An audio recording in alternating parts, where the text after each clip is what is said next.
Yang diminta yang umur berapa? Yang kecil. Oh, pernah gugurin anak ya? Jujur. Iya.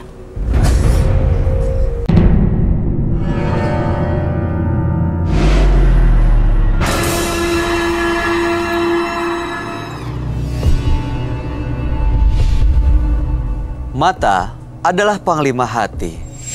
Segala yang kita kerjakan tanpa disadari menciptakan misteri yang ada dalam hati.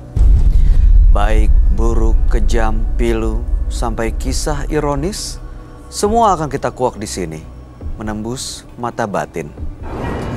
Di program ini akan hadir orang-orang yang pernah ataupun masih melakukan tindakan di luar batas kewajaran.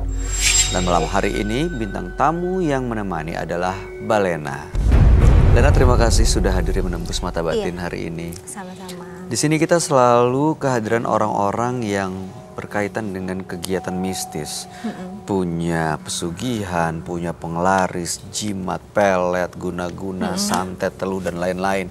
Biasanya ada makhluk-makhluk halus yang selalu mendampingi mereka. Betul. Kamu sendiri pernah nggak ngelihat makhluk gaib? Makhluk-makhluk gaib itu sebenarnya sebagian dari keseharian aku. Karena memang dari lahir itu aku udah bisa ngelihat makhluk-makhluk seperti itu. Sampai sekarang? Udah berjalannya waktu karena aku tuh capek dengan lihat-lihat yang seperti itu tuh memang bentuknya itu memang diperlihatkan di mata aku gitu. Seperti bukan cuma bentuknya? bayangan atau apa kayak gitu. Bentuknya kayak gimana? Macam-macam, setiap kejadian macam-macam. Ada yang dari kuntilanak lah, ada pocong lah, atau nenek-nenek berambut putih terus berbusa lah, kayak gitu.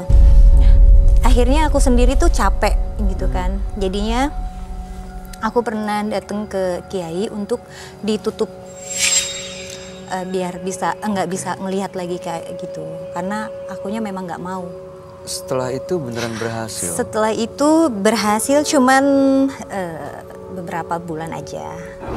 Habis itu kebuka lagi? Kebuka, cuman sekarang udah nggak bisa lihat kalau pas lagi ada kesempatan yang bisa lihat. Tapi sekarang cuma bisa ngerasain aja. Kalau sekarang kamu merasakan sesuatu nggak di studio ini? Studio banyak banget. Apa yang kamu rasain apa aja? Lihat atau ngerasain?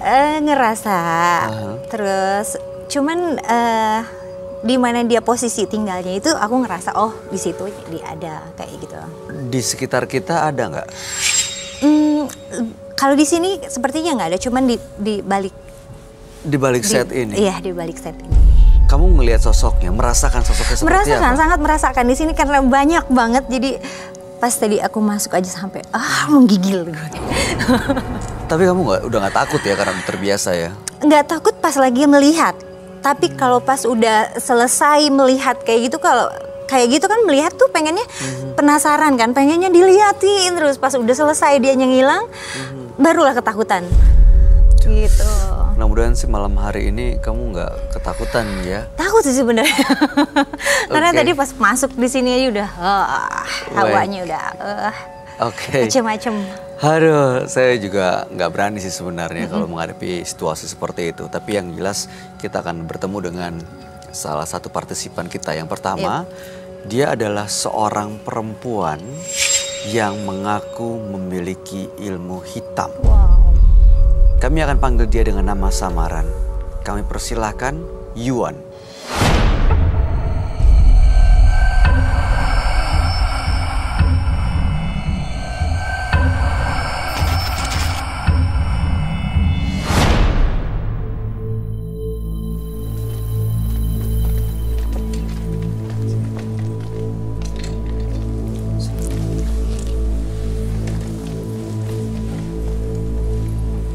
Selamat malam Yuan. Selamat malam. Boleh kami tahu pekerjaan Anda saat ini?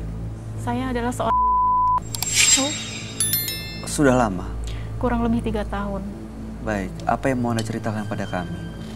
Saya di sini demi kekayaan menghalalkan segala cara. Maksudnya? Di sini saya setiap ada orang yang melahirkan ke klinik saya. Jadi ari-arinya itu saya buat disimpan di ruangan khusus, dan bayinya itu setiap perut yang anaknya mau dilahirkan itu selalu saya kasih tanda minyak. Itu berarti tandanya itu buat tumbal. Tumbal buat siapa? Buat pesugihan saya. Dan yang kamu tumbalkan adalah ari-arinya itu? Ari-ari dan bayinya juga. Bayinya juga? Iya. Baik, Anda pertama kali melakukan hal ini, dari mana sih ceritanya Anda punya kemampuan dan punya kepercayaan seperti ini? Awalnya memang dengar dari teman, dan saya pun tidak percaya. Tapi saya karena penasaran, dan saya belajar dari teman-teman saya. Belajar, lalu? Dan diperkenalkan sama seorang dukun. Yang meminta Anda untuk memberi tumbal bayi ataupun ari-arinya, itu siapa? Dukun itu? Iya, tapi itu di situ ada jin, ada kayak jenis genderuwo. Itu yang memakan ari-ari itu dan bayi itu. Sudah berkeluarga, Mbak? Sudah. Punya anak? Di sini, saya ikut di sini, itu cuma minta tolong. Apa? Jadi akhir hari ini, si genderuwo itu tuh meneror saya. Teror seperti apa? Kalau dia itu minta tumbal anak saya. Kalau nggak dikasih, apa yang akan terjadi? Yang akan terjadi saya tidak tahu. Yang pastinya genderuwo itu minta anak saya. Dia selalu meneror saya dengan suara-suara kayak gitu. Dengan bisikan-bisikan gak jelas. Mengganggu dalam bentuk Mengganggu nyata dalam atau kehidupan saya. Atau dalam mimpi hadirnya? Dalam mimpi iya, dalam nyata iya. Seperti apa sosoknya? Tinggi, besar. Hah? Dia selalu ngikutin saya. Anda nunjuk? Itu. Ada di situ? Di belakangnya Mbak Lena. Baik. Mudah-mudahan Anda bisa terlepas dari perjanjian ini. Mudah-mudahan Anda bisa mendapatkan solusi pada malam hari ini ya. Kami akan ajak Anda untuk bertemu dengan sahabat kami. Dia adalah seorang indigo. Kami persilahkan Roy Kiyoshi. Sebelumnya, tim Mata Batin sudah memberikan tanggal lahir dan nomor rumah partisipan kepada Roy Kiyoshi. Dengan mata batinnya, Roy akan membaca berdasarkan angka yang kami berikan. Yuan, lahir di tanggal 30 April 1988. Sosok yang penuh simpatik dan baik hati, namun mudah terlena menggunakan jalan pintas. Saya mencium bau tali ari-ari yang baru lahir di tangan Yuan. Dia memberikannya pada sosok yang sangat mengerikan, yang telah membuat perjanjian yang harus dibayar dengan nyawa.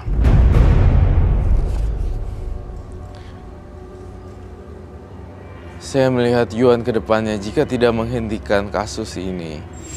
Bahkan dia sendiri yang akan menjadi korban.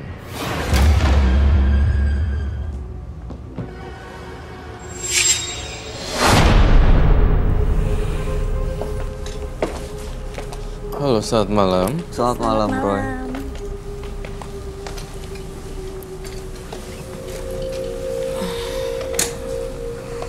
Yuan, dengan tanggal lahir 30 bulan 4 1988. Benar. Yuan melakukan pesugihan. Pekerjaannya sebagai seorang bidan membuat dia membantu orang melahirkan.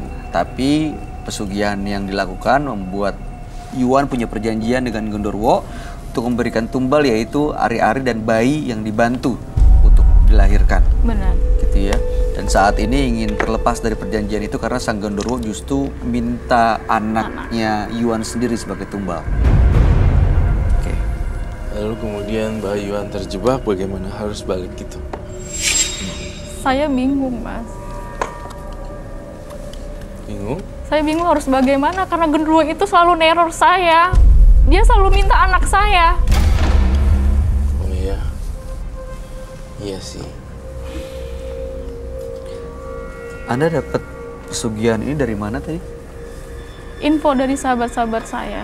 Terus Anda datang ke dukun gitu kan? Benar. Anda pernah minta ke dukun itu nggak untuk bisa lepas dari genderuwo ini?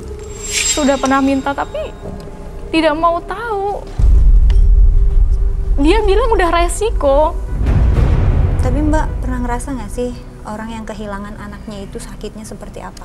Terasa, namanya saya menghalalkan segala cara buat kekayaan. Jadi saya nggak mikir ke belakangnya. Sekarang baru terbuka gitu. Karena genderuwo itu minta tumbal anak saya. Jadi dari situ saya tuh benar-benar minta tolong gimana solusinya. Kalau hanya membantu orang melahirkan, nggak cukup ya? Uang yang dihasilkan dari situ? Kurang menurut saya. Karena emang saya pengen harta yang melimpah. Terus sekarang udah dapat apa aja? Dari Semuanya sekolah? udah saya dapat. Saya banyak investasi. Tapi saya ikhlas kalau memang itu harus hilang semua asalkan anak saya dijamin aman. Anaknya umur berapa sih Mbak? 3 tahun. Wah, kecil. Mbak anaknya baru 1? 2. Oh 2. Satu lagi? Udah 5 tahun setengah. Yang diminta yang umur berapa? Yang kecil. Oh, pernah gugurin anak ya? Jujur. Iya.